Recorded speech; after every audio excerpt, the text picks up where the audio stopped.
જાન્યુઆરી 1761ના રોજ અફઘાન લૂંટારો અહેમદ શાહ દુર્ગાની અને મરાઠા કમાન્ડર સદાશિવ ભાવ વચ્ચે પાણીપતનું ત્રીજું યુદ્ધ શરૂ થયું. આ લડાઈ ઘણા વર્ષો સુધી ચાલી. બંને પક્ષો વચ્ચે લાંબી અથડામણ થઈ હતી. બંને બાજુની સેનાને ભારે નુકસાન સહન કરવું પડ્યું. અંતે અહેમદ શાહ દુર્રાનીની આગેવાની હેઠળ સેનાનો વિજય થયો. આ યુદ્ધના બીજા દિવસે લગભગ 40,000 મરાઠા કેદીઓની હત્યા કરવામાં આવી હતી. આ યુદ્ધમાં પેશવાના પુત્ર વિશ્વાસરાવ અને મરાઠા સેનાપતિ સદાશિવરાવ ભાવ બંને શહીદ થયા હતા. તે જ સમયે બાલાજી બાજીરાવ પેશવાને એક પત્ર દ્વારા તેમના ભાઈ અને પુત્રની હાર અને મૃત્યુના સમાચાર મળ્યા.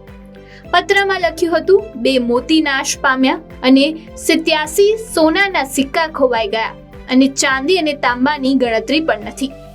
આ યુદ્ધમાં ભાવ સહિત 28,000 મરાઠા માર્યા ગયા હતા.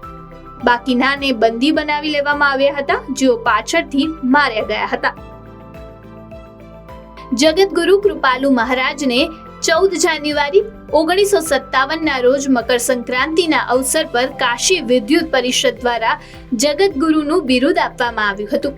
જગતગુરુ કૃપાલુ મહારાજ જાણીતા હિન્દુ આધ્યાત્મિક ઉપદેશક તરીકે જાણીતા હતા.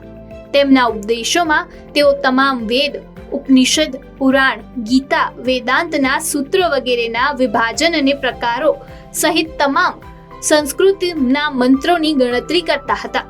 વૃંદાવનમાં પ્રેમ મંદિર કૃપાલુ મહારાજે આ ભવ્ય મંદિરને બનાવવામાં 11 વર્ષ લગાવ્યા અને તેને બનાવવામાં 100 કરોડ રૂપિયાનો ખર્ચ થયો. આ મંદિર ઉત્તર પ્રદેશ અને રાજસ્થાનના 1000 કારીગરોએ તૈયાર કર્યું છે. જગતગુરુ કૃપાલુ મહારાજે 14 ફેબ્રુઆરી 2001ના રોજ પ્રેમ મંદિરનો શિલાન્યાસ કર્યો હતો અને આ મંદિર 17 ફેબ્રુઆરી 2012ના રોજ પૂર્ણ થયું. તે સમયે 15 નવેમ્બર 2013ના રોજ કૃપાલુ મહારાજે 91 વર્ષની વયે અંતિમ શ્વાસ લીધા.